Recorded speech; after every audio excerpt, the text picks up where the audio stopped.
la logistique au cœur des enjeux de mobilité durable, ça va de soi. On va en parler justement avec la présidente, ex-secrétaire d'État au transport, la présidente de France Logistique. Je vous demande d'accueillir, s'il vous plaît, Anne-Marie Idrac.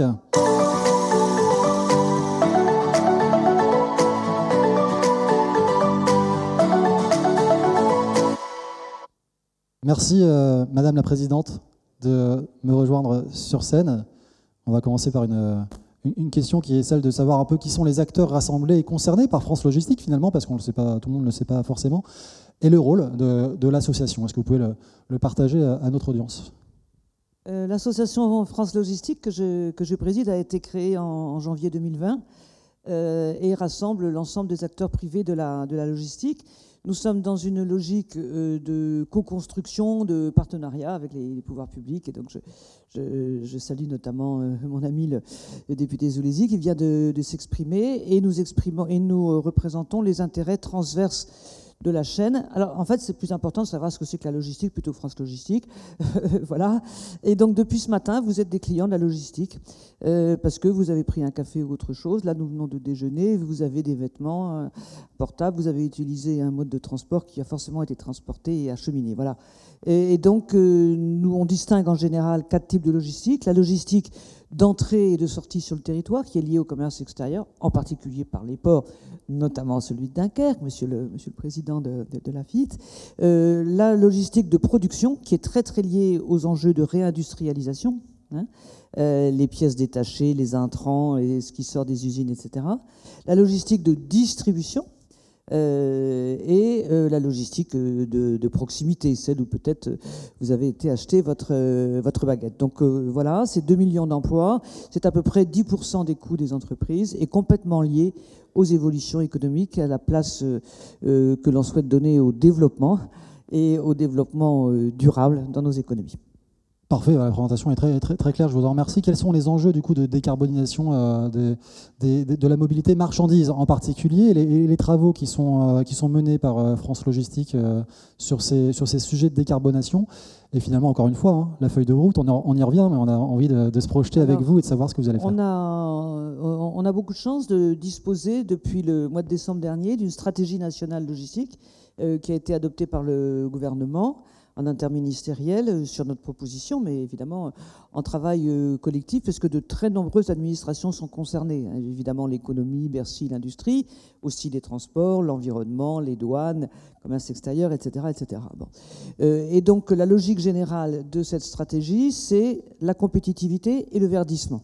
Si on en vient au verdissement, qui est votre question, ayons en tête encore une fois le fait que nous parlons de flux de transport, nous parlons de stock, qu'il faudrait mettre plein de S à stock, hein, parce que la plupart des marchandises passent par toutes sortes de stops bon, avant d'en repartir et avant de finir par arriver sur votre table, dans votre bureau ou dans votre appartement ou dans votre usine, parce qu'en fait, l'essentiel est quand même industriel. Bon. Et donc, le verdissement, il y a 2 principaux enjeux actuellement. Il y a le verdissement des moyens de transport, bon, évidemment par l'intermodalité, c'est-à-dire le mode de transport routier restera dominant dans toute l'Europe, hein, tout le monde le sait, mais plus on peut articuler avec le rail et avec le fleuve. Je suis très contente, Jean-Marc, que tu aies parlé du fleuve, parce que moi aussi je pense à la limite qu'il y a encore plus de potentiel sur le fleuve que sur le rail, et c'est une ancienne patronne de la SNCF qui vous le dit. Bon. Donc intermodalité, évidemment massification pour les marchandises qui le peuvent, avec le rail, le fleuve et les camions, puisqu'en fait les camions c'est les bus des marchandises, hein, donc beaucoup plus écologique à la tonne transportée que tous les autres petits véhicules motorisés. Bon. Ensuite, deuxième enjeu, toujours dans les véhicules, eh ben, c'est la décarbonation des camions. Hein. L'année dernière, pour vous donner un exemple, il y a eu 40 000 immatriculations. La France a produit 600 camions électriques et il y en a eu 84 aidés par l'État. Voilà. Donc on voit bien qu'on est encore dans des besoins de planification, de mise en cohérence et aussi de mise en cohérence, on en parlait tout à l'heure de manière plus large au déjeuner, de mise en cohérence avec la production d'énergie. Parce que pour l'instant, on croit que ça va plutôt être l'électrique, mais peut-être quand même un peu d'hydrogène, enfin quand même plutôt l'électrique. Mais comme il n'y a pas assez d'électricité pour tout le monde, comment on va faire ? Voilà. Bon. Donc il y a vraiment un très gros enjeu là-dessus. Et puis le deuxième enjeu, lui, il concerne le maillage des entrepôts. Bon. Parce qu'évidemment, avoir comme premier port français le port d'Anvers, c'est quand même pas génial du point de vue des circulations des camions et donc du CO2. Bon. Avoir des entrepôts qui s'éloignent de plus en plus des lieux de distribution commerciale, c'est pas non plus génial du tout. Bon. D'où deuxième besoin de planification, celui-là territorial, qui est évidemment d'autant plus important qu'on se situe dans le contexte du zéro artificialisation nette.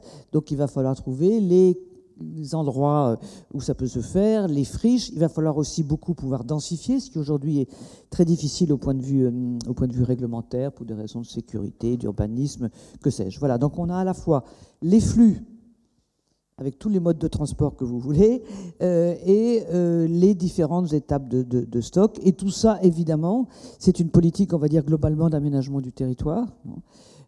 Puisqu'aujourd'hui, par exemple, il y a pas mal d'entrepôts qui ont tendance à aller plutôt en Belgique. Je sais qu'on a plusieurs amis belges, en Espagne ou en Allemagne, parce que les conditions d'implantation en France sont compliquées. Bon, c'est peut-être pas génial du point de vue de la décarbonation, ni du point de vue d'ailleurs de la compétitivité, de la création d'emplois. Donc voilà, mais on a vraiment toute une palette d'actions, à la fois technologiques et d'organisation. Il y a aussi des sujets de données, évidemment, sur lesquels on pourrait élaborer, mais j'ai pas trop de temps, qui toutes vont dans ce double sens, verdir, décarboner et être plus efficaces.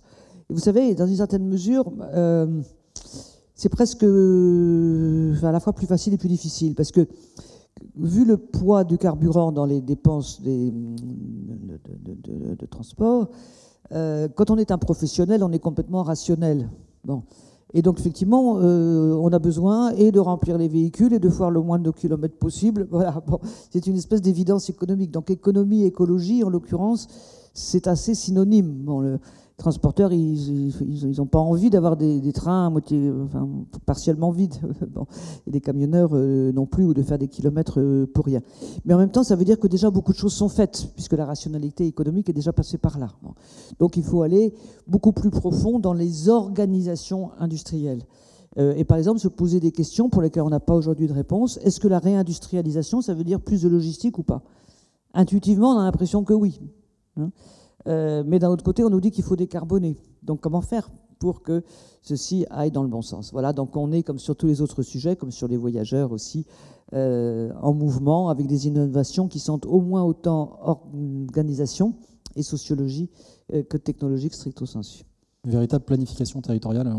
Oui, on aimerait bien. On aimerait bien. On a fait inscrire dans la loi, enfin, les parlementaires, pardon, monsieur le sénateur, ont voté que dans les schémas directeurs régionaux, les STRADET, il y aurait la prise en compte des implantations logistiques. Donc voilà, on sait que ça sera l'un des éléments du projet de loi industrie verte, qui est aussi industrie et logistique, comme me l'ont confirmé à plusieurs reprises les ministres et les hauts fonctionnaires en charge, et puis les autres parlementaires, parce que je travaille aussi avec le président de la commission, enfin de l'autre commission, avec Guillaume Kasbarian. Et donc, il y a peut-être cette idée de planification régionale, mais il faudrait peut-être un jour arriver, comme autrefois au temps de l'aménagement du territoire, à avoir une espèce de cartographie plus large des trois types de logistique que je viens de dire, sachant qu'il ne faut pas rêver, il n'y aura pas de logistique dans des endroits où il n'y a ni usine ni grande ville. Hein. Bon,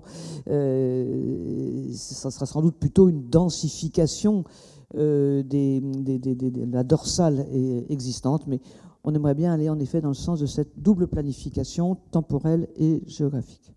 Dommage, on n'a pas assez de temps pour. J'aimerais bien vous relancer, mais voilà, j'ai un autre défi à relever pour vous et que vous relevez actuellement. Enfin, vous allez nous dire d'ailleurs comment vous vous positionnez par rapport à ça. C'était compliqué de passer à côté. Je pense aux ZFE évidemment. Comment vous vous intégrez dans ces dispositifs, ou voir comment vous vous positionnez par rapport à ces dispositifs de ZFE. C'est-à-dire que les ZFE. Bon, sur le plan général, c'est peut-être un peu rapide. Bon, nous, en ce qui concerne l'approvisionnement des villes, il y a de de plus en plus d'élus qui se sont rendus compte que c'était quand même assez embêtant s'ils ne pouvaient pas être approvisionnés. Bon, parce que peut-être qu'on a été un peu plus vite que la musique, et en particulier que la musique technologique. Donc nous proposons quelque chose de simple, c'est-à-dire qu'on puisse accepter dans les ZFE, ce qu'il fait en Allemagne, qui n'est quand même pas un pays particulièrement anti-écolo, semble-t-il, les camions et les camionnettes correspondant à la norme Euro 6, c'est-à-dire la dernière norme en vigueur. Donc c'est simple, de bon goût, c'est européen, voilà. Mais je constate d'ailleurs que les choses sont en train de s'arranger, parce que Paris a reculé sa date, Lyon aussi, tout simplement. Voilà, pour en revenir aux camions, les camionnettes, elles seront électriques d'ici quelques années. Les camions, c'est quand même pas demain, la veille, du tout. Bon. Alors, on peut faire beaucoup de choses en cyclo-logistique. Enfin, un cyclo-logistique, c'est 300 kilos. Un camion, 40 tonnes. Bon. Donc, il en faudrait quand même beaucoup. Moi, je suis une fanat de la cyclo-logistique, mais il faut toujours avoir les ordres de grandeur. Essayer d'avoir l'optimum, et encore une fois, l'intermodalité. Par exemple, on voit arriver des barges sur la Seine. Bon, il faut trouver de l'espace pour les mettre au bord du fleuve, et puis ensuite des camions pour rentrer en ville, et pourquoi pas la cyclo-logistique pour les derniers kilomètres. De même que sur la logistique urbaine, il y a toutes sortes de choses intéressantes qui se font. Le temps est écoulé, pardon, pour en particulier éviter tous les retours à vide, toutes les livraisons pour rien, en favorisant là encore la mutualisation, que ce soit la mutualisation dans les véhicules ou que ce soit la mutualisation dans des espèces de micro-entrepôts que sont en quelque sorte, vous savez, les systèmes de casiers dans les bureaux de poste, dans les gares, etc., etc. Voilà. Donc il y a à la fois des sujets de technologie, mais encore une fois, surtout des sujets d'organisation qui sont conjointes entre beaucoup d'acteurs privés et des acteurs privés avec bien sûr le public. Merci. Merci beaucoup Anne-Marie Idrac, présidente France Logistique.